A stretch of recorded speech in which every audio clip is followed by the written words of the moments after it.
Hey there, and welcome to Salon Swagger, the ultimate podcast for commission salon and spa owners. Regardless of what they say, commission salons, they're not dead. We just need to get our swagger back. We're going to be diving deep into the good, the bad, and the ugly of salon and spa ownership. So join us as we revolutionize the beauty industry, one brilliant business moment at a time.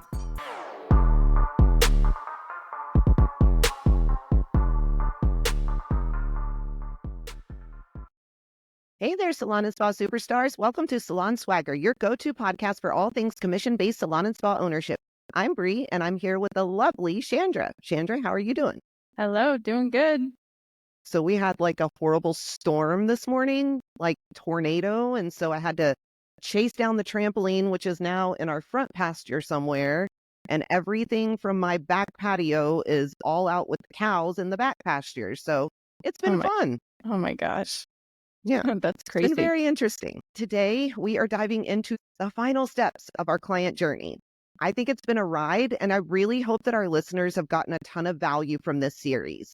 I think that this is very, very important, and that it's something that a lot of salon or spa owners don't really take to heart, or we start out with really good intentions. However, we kind of let it go as time goes on. And so for those new salon owners out there, I think this is great. For those who maybe haven't ever thought of something like this, I think it's really good. And for those OGs like you and I that have kind of let things just go downhill a little bit, I think it's really great.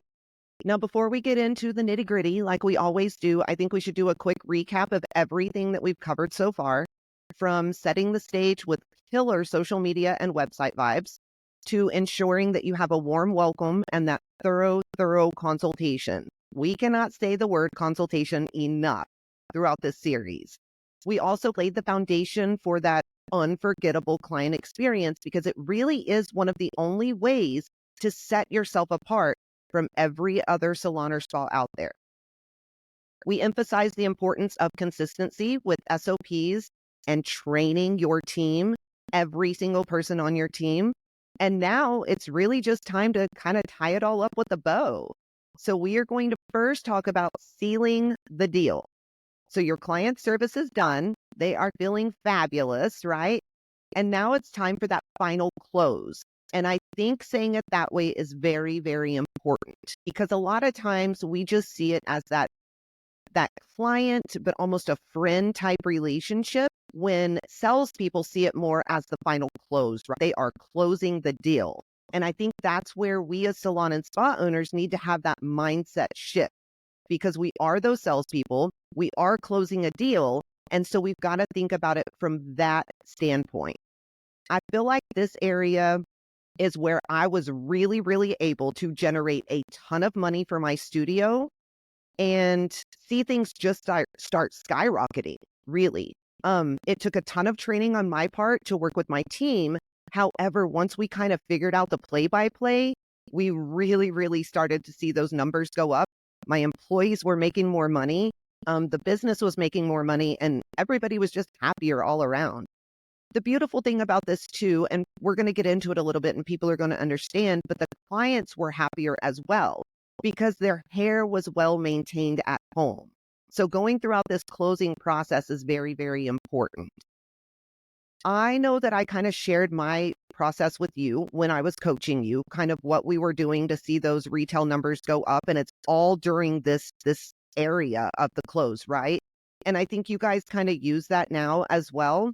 So I'd love to kind of share the process that we do in my studio real quick and then hear kind of how you took it, made it your own and what you do, because I think that's really important. We see this in the coaching aspect all the time, right?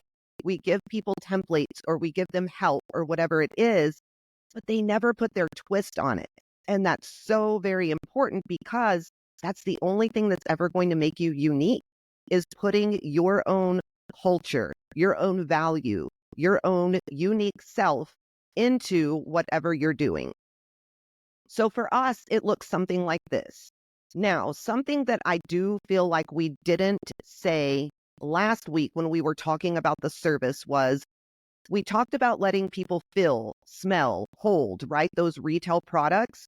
One part that I feel like I forgot to mention is that is where my team does their pre-booking, is during that service. So whether the client is sitting there processing their color, or we're just chit-chatting with them, that is where we now do our pre-booking so that we can assure that they are getting pre-booked before they leave. If they're not ready to commit at that time, we can do it at a later time before they leave. But it's something that people really need to think about because it's not something that a lot of people do. So let's talk about that really quickly before we talk about kind of our retail and close process. When do you guys actually pre-book? So we're always still trying to get this into that right space sometimes. But for us, because we do have a bigger team, and I think that's what's great about you and I is we have kind of two different setups as far as our team goes. And so for us, it's really we really try to have it happen in the chair at the same time, but we have the assistants usually going around and doing that because we have those people in the business. If for some reason we don't have them that day or they're too busy, we have it set up so that it happens at the desk. But I agree. I think it's way better when it can happen at the chair because we notice a huge increase in our pre-booking numbers when we are consistently getting that pre-book done while they're still sitting in that hair chair. Well, here's the thing. If they're sitting and processing their color, when you think of it outside the box, they have time to look at their calendar. They have time to sit there and commit. When they're at the front desk and ready to check out, they are ready to go. They want to go show their new hair, their new skin, their new nails, whatever it is, right?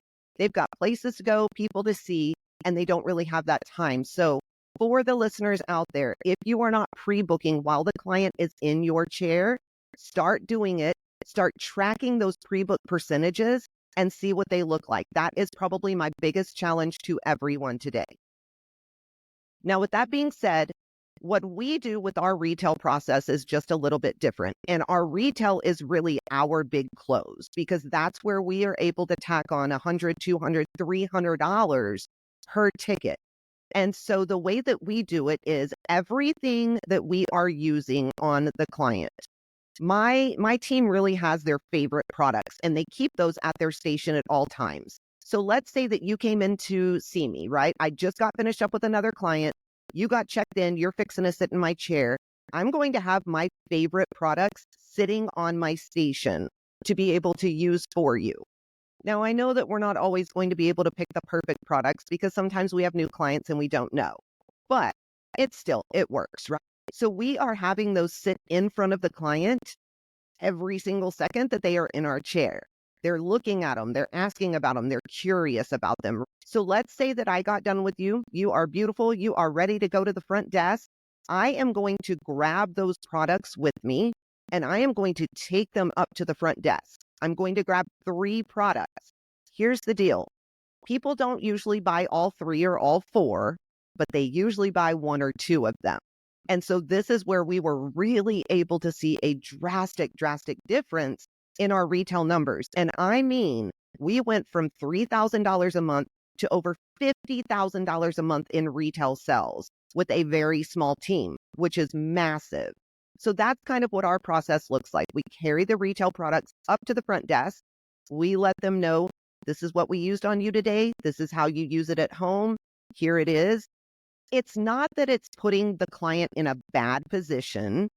It's more about the education, right? We're telling them, this is how you have to maintain your hair at home if you want to create the same look that we created for you to make you feel as good as you do. So that's just the short part of how we do it. Let's hear yours and see how you've put a twist on what we did to ramp up those retail numbers. Yeah, I mean, ours is pretty similar actually. So we do the same thing. We have to bring the product to the front desk. We keep the products in front of them at all times. We do a styling lesson so that they get to play with the products and actually maybe put them in their hair, get to use them themselves. So we can teach them exactly how much to use, how much to put in their hair, and they get to play with it and smell it. And then we do have them bring at least 3 products to the front, the same kind of process. And again, it's the same thing. I think as a consumer, if I go somewhere, I'm excited about the products. I want to use the products. I want to buy the products. But so many times in our industry, we're so anti-salespeople. I feel like that we don't want to have that finished part. We don't want to take it to the desk, or we don't want to take it, and put it in front of the client because we feel like we're being pushy salespeople. But really, I mean, it's about that like experience. And I want those things. Like if I'm in the chair and you're doing my hair and it smells really good and you're like, here's those things I used on you. When I get to the desk, I'm probably going to buy all three because I'm terrible at stuff. I'm a sucker when it comes to that. But I love that stuff because they're making them excited in the chair. So our process really is about setting that whole thing up so that when they get to the front, they just already want it. They already are excited about it. They want to take it home. And instilling that in them, I think, is the most important piece that gets missed. And so we really try to do that in the chair with our team, with our stylists, our assistants, and close that sale once they get to the front. Love that. So since you've started using this process, how have your retail numbers changed? Our retail numbers have increased a ton, I would say by at least 20% or more even. The consistency is the hard part, right? And that's where we can tell when we're on point and we're doing it like everybody's supposed to be doing it the way they're doing it. Our retail that month will be way higher than it normally would be. And so when it starts to falter, I can tell immediately because those sales drop. So when you are following those processes, you can definitely see an increase, like immediately, like every single day. So that's something to think about for all of the listeners out there. There's a different way to go about it. And we've said this before, but I'm going to say it again. We all are selling ourselves every single day. Whether you are doing hair and selling zero retail, doing nails and selling zero cuticle oil, you're still selling yourself every single day. So at the end of the day, every single person that has a job is a salesperson when it comes down to it.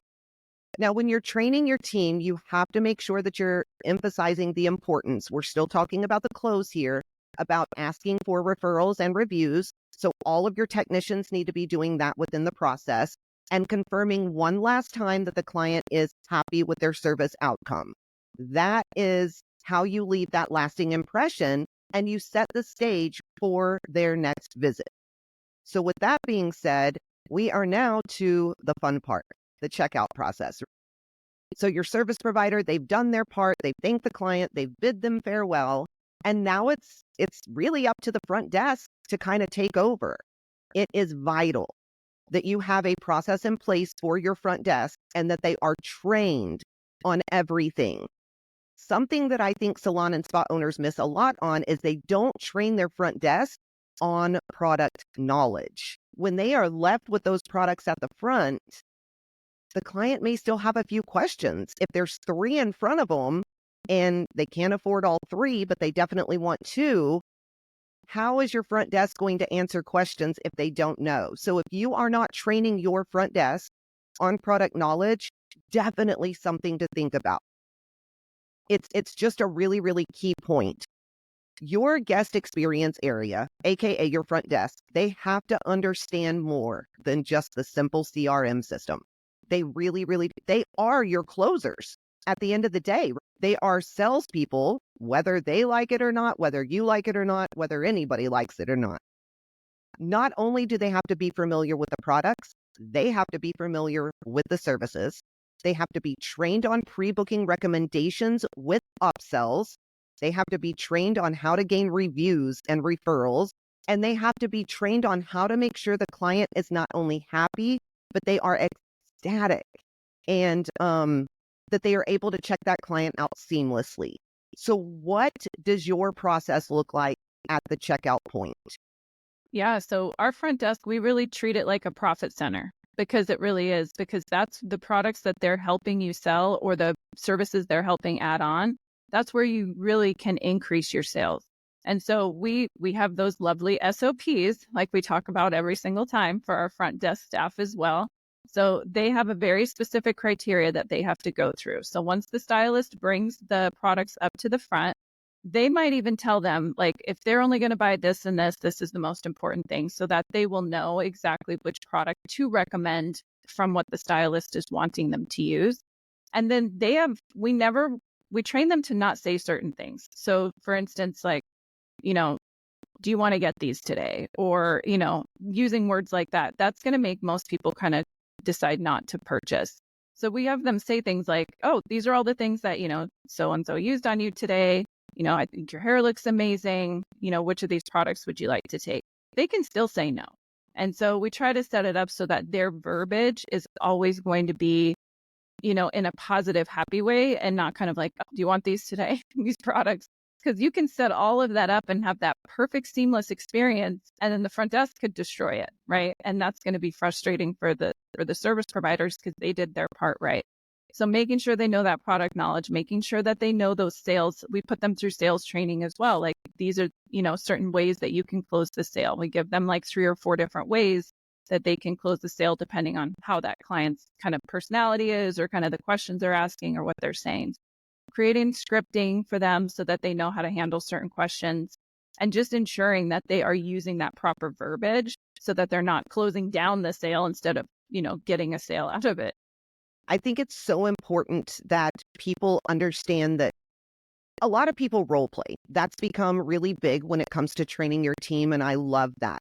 But what we tend to do a lot of times is we role play with just our assistants or just our associates, and then our technicians, and then our front desk, instead of putting it all in one cycle. So with our training, we don't do it individual. Yes, we have individual training, but we do it all together. So we'll put people, when I had the bigger team, we would put them in threes, right? So you would have it from the assistant or the associate to the technician to the front desk. And they would go through the entire role play scenario seamlessly together so that they could learn how each technician sold, what they did, how they provided services, what they would say about products, things of that knowledge. And they really learned, it was a great team building exercise. They learned how to read off each other. I knew how to sell for Nicole, or Nicole knew how to sell for me, or Tatum knew how to sell for Nicole, or vice versa. And so it works out really, really well. So as you're creating these scripts, you need to think about the way each service technician does things as well, because it's the only way that your scripting is going to work. Yes, you can have generic scripts up front, 100% that everybody has to follow. But it's very important, in my opinion, that your team knows each other, they knows each other's personalities and the way that they sell. What do you say about that? Yeah, for sure. I think that's going to be the best way that you can make that seamless, flawless experience because everybody's working together in the same kind of cycle instead of not knowing or not doing it just because they don't feel like they understand what that service provider wants or, vice versa. So yeah, absolutely. Absolutely. That final touch point before clients walk out the door is one of the most important. So if you are not taking advantage, and not in a bad way, but if you're not taking advantage of that final touch point, it's something you really need to dissect in your business and take a close look at, because your numbers could drastically change from one month to the next if you will start doing some of these touch points that we're talking about today. So now let's talk about going beyond the studio. So many people think that that final touch point is them checking out and then just waiting to see them the next time they come in. But that's not how it is. The client journey doesn't end when they leave your studio. You got to keep the momentum going with like a killer follow-up process. That's the only way I know to put it. Whether that is a phone call, an email, a survey, all of the above, you have to reach out and gather feedback on what the experience was, in my opinion. I know people say, well, I send out surveys once a year. Great, good. You can't do that. You have to put the personal touch on it as well. And so I think it's really important to do it in different ways, phone calls and emails and texts and surveys and all of those things. It's the only way to know if the client is happy and if they're not. And then you also have to make sure that just in case that client isn't happy, you have a plan in place. Right? And if they are happy, you're able to capitalize on that positivity by asking once again if they didn't leave a review or send a referral for those things. So what does your process look like beyond the studio after they leave? Yeah, so we have kind of quite a few different processes for this actually, because it depends on the situation. Because sometimes if you have a new client, it might be a different process than for an existing client, for instance. And so for a new client, we follow up with every single new client within 48 hours of their appointment. And we try to have the service provider call them as much as possible. If they get busy, we do have a front desk call or our manager will call. But I think it's important for the service provider to also follow up and create that touch point and that trust in them as well. And so they always follow up, make sure everything's good with their hair, check in on the products that they purchased. If they didn't pre-book, that's a huge opportunity to then say, okay, awesome, let's get you on the schedule. You know, could you leave us a review? I'm so glad that you're happy and love your service. And so we try to definitely have them follow up. If we don't get a response from that client, we do have someone else follow up that's either in leadership somewhere, because we want to make sure maybe they didn't call back because they were unhappy or something like that. So I feel like with this one, you do kind of need to have a lot of little things to cover yourself. For existing clients, whenever they make a change in their hair or they buy a new product, we always follow up with them as well. So if they made a change or they purchased a new product, we want to make sure that they like it, that everything's going good. And so we have that. And then we do have those recovery service netting, we call them, in the salon in place if somebody's upset. And so if they're upset, we've got to be able to handle that conversation in a way that can get them back in and get them to a place where they're happy with their service and happy with their hair. And I think when you create that experience going beyond the door, once they leave, that experience keeps going and that communication keeps going, you continue to create that trust, and they feel so much more comfortable with what you're offering. I think one thing that people overlook so much in this day and age is everything having to be digital. I can tell you that I knew COVID was going to stir things up. I knew it changed everything, right? It changed all of our lives, especially as business owners, forever. And so something that I did during COVID that really, really set me apart was I started reaching out personally to each, and I had a big team at this time, to every single one of our clients.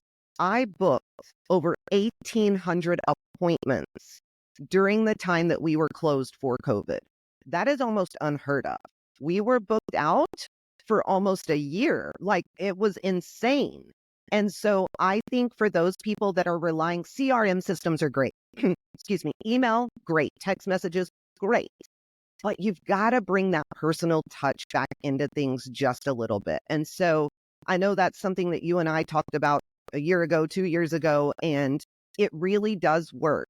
Some people aren't going to respond to a phone call. I absolutely get it. Some are going to respond to a text. Some aren't going to respond to a text. They're going to respond to an email. And so I think that's why your system works so well, is because you have so many different options and so many different ways to get a hold of the guest. Let's talk about the surveys for just a second, because I think a lot of times from coaching, what we find is maybe somebody gets a bad survey back. They don't know what to do with it. And so a lot of times they'll just ignore it. And that's not the way to go about things. So let's say that Brie came into Ohana Salon and I saw Sammy and I had just not a great experience. Like, loved Sammy, but it wasn't a great experience. And so I fill out the survey. And what does it look like on your end when you get that negative survey back? Yeah, we immediately follow up. We give them a call to try to find out exactly what happened, to get more information, because sometimes people won't even put that on the survey. They just might give you a bad rating or say, you know, they might check the boxes that are like not good, but they're not going to necessarily give you that information. So we always want to follow up because we want to know what happened. It could have been a simple little thing that wasn't a big deal, but it was upsetting to that person, and so we always start there. And then depending on the situation, if it was like a service adjustment or something like that, then we have the stylist call. We would have Sammy give you a call and be like, hey, I'm sorry to hear that, your hair is not the right tone or whatever that is. We can totally fix this for you. Absolutely no problem. I want to make sure you're good, and then handle it that way. And so I think you have to get in front of it, because those things are going to blow up to some degree. That person might quietly go away, but then that person might continue to get more and more upset and then leave you a bad online review or end up, bad mouthing you across the community or whatever that it looks like. And so you have to get in front of those things. So that's what our process, we get in front of it right away. And I just want to say this for everybody out there. Sammy is a real hairstylist at Ohana, but she is phenomenal. I was just using her name because I adore her. So I just want everybody to know that. I don't want Sammy mad at me. She's amazing. So just wanted to make sure I threw that out there really, really quickly. Something else that our coaching members do quite often is they don't know how to handle, let's say you get this negative review, right? Or this negative survey back. And The client just doesn't want to see the original provider. How do you go about handling that? It depends on the situation because sometimes it could be a personality conflict more than anything. And so once we sort of find out exactly what happened, if we know it's something that that service provider can make better and can resolve the issue, make it good for the client, then we still will stress them. We will talk them into going back to that service provider. Usually that's not too hard once you reassure them it's going to be fine. If for some reason it was like a personality conflict or something weird happened, we always put them with someone else because we want to make sure that they're happy. But our first point is to try to get them back in because all of our, if you train your team well, they want to do good. They want it to be a good experience and they don't want that person to have a negative opinion about them for some reason. And so we try to do that first, but sometimes it doesn't work. So we will put them with someone else if we have to. Yeah. I think you hit the nail on the head there. And that's what I was going to go into next, which is a little off topic, but it does all come down to your culture. When your culture is good and your team believes in your mission and your vision and your values and they are trained well, they want to do well. They want to know why the client's upset. They want to get them back in. They want to get the adjustment made because it matters to them. And so I think for salon and spa owners out there, that's something you need to look at internally with your team. If you have technicians that don't want to see that client again for some reason constantly or are having a lot of adjustments or things like that, you need to really look at your culture and your training to kind of figure out what's going on there. Yep, agree. Yep. Let's circle back to something that we've been hammering home throughout this entire series, and that's the trust factor. Building trust with your clients, once again, it's not just nice to have, right? It is a must have if you want to have long-term success and sustainability. When you deliver an amazing guest journey and you stay consistent with your client experience, you are going to set yourself up for greatness all the way around, all the way around. I know that we talked about this almost at the end of every series, but let's explain. I want to hear it from you. I think it's really important to hear from you because you've been through the coaching side of things. You've been an owner, you've been in the industry forever, you've been through the coaching side of things. So why do people need to start implementing a guest experience journey like this, like we've been talking about for the last 4 weeks? What is the importance of it? Well, I think definitely building that trust. If you think about it, like from your own life, for instance, if you go to any business, in any type of industry, any type of business, how many times do you get like subpar service? Almost all the time. Like it's very unusual that you leave a business and you're like, oh my gosh, that was amazing. And if you do leave that business feeling that way, you're going to go back and you're going to tell people about it. And you're going to give grace if something bad happens because you know that that company stands by their values and that they will take care of whatever it is. And so I think when you put yourself in a position to be that type of business, you stand out from all the other ones that are out there because it's so unusual. It's so rare. Most of the time, that's not the experience people are getting. And so I think it's so important for that trust factor to happen because of those things. And then it grows your business as your business. Like we've kind of talked about this before. Instead of those clients, if a stylist leaves or something happens, instead of those clients leaving to follow them, they might try it, but they're not going to get the same experience because it's not going to be run that way 90% of the time, and they'll be back. And so keeping that customer loyalty high, that client retention high is so important that you're doing this because you will keep people. I mean, I've always kind of ran my own business behind the chair with that experience in mind when I was just doing hair. And my clients stayed with me for 25 years and they trusted me and they would do anything I told them to do. I tell them to book, I tell them to buy product because they will do anything that I tell them to do because they know that I have their best interest at heart and that I want to make them happy. And so you will build that within your team and within your salon as a whole if you follow this guest journey process and if you put this in place and execute it consistently.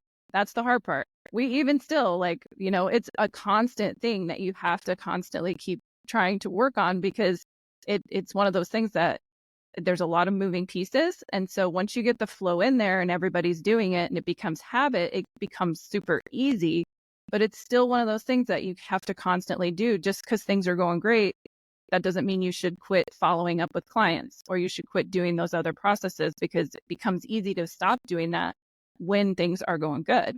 And so it's keeping that consistency, I think, and that importance of that is going to blow your business out of the water. Like, you will be so much busier than every other salon in your area, for sure.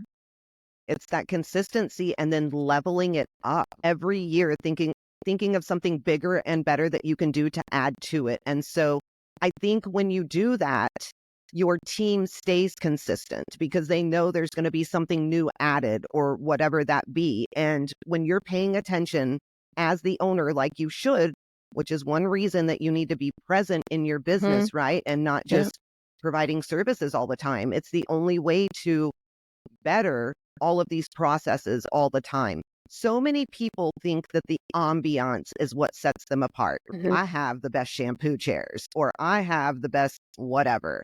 And it's so not what it is. I'm telling you, I ran a $2 million salon out of a pretty crappy building, to be honest with you. Like, it was not ideal. I was stuck in a lease. It was what it was, but it was a $2 million salon because of this huge piece. And that was the guest experience journey, the journey that we had set for our clients. That is why they were so loyal to us and why they trusted us so much. So if you're the type that you're about, it's all about the decor and the ambiance, those things matter a little bit, not a whole lot, but it's more about the processes and the systems that you are doing to build this trust and gain this trust from your clients. So definitely need to think about that. Well, guys, there you have it. We've covered everything from the first hello to the final goodbye and really everything in between. Today, we've wrapped up with focus on closing, checkout, and really the follow-up process, and emphasizing the importance of each step in creating that unforgettable client journey. Thanks for joining us on this ride of creating that stellar guest experience journey in your studio. We really hope that you found value out of each and every one of these sessions or episodes that we did. We would love to hear from some of you guys who have actually gone through this with us and put these steps into place. Chandra, how can they reach out to us and tell us a little bit about what they implemented or what their new guest experience journey looks like? Yeah, we would love to hear about that. So definitely shoot us a message on social media. You can follow us at the Beauty Biz Agency on Instagram. You can find us on Facebook as well, or just even send us an email at admin@thebeautybizagency.com and let us know how it's going or if we can help you out in any way. Remember, the key to success literally is delivering exceptional experiences every single step of the way. Well, thanks for kicking it with us today on Salon Swagger. Now go out there, create a guest experience journey that really sets you apart and make some boss moves. Don't forget to subscribe to our podcast for strategies, interviews with industry experts, and these in-depth discussions that we have all the time. If you have any topics that you would like us to cover in future episodes, you can reach out to us. Chandra, give us that info one more time. You can reach out to us on Instagram at the Beauty Biz Agency or send us an email at admin@thebeautybizagency.com. Love to hear from you. Please follow us on social media, guys. I'm telling you, we have some amazing free resources and strategies that you can implement literally immediately that will help you level up your studio. So take advantage of those. Visit our website. Go find those, thebeautybizagency.com. Until next time, keep slaying those business goals with style, sass, and a whole lot of swagger.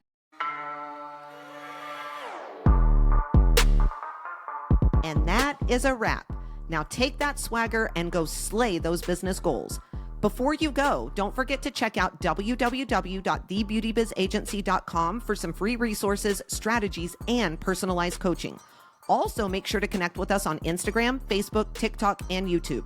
Until next time, keep hustling with your salon swagger.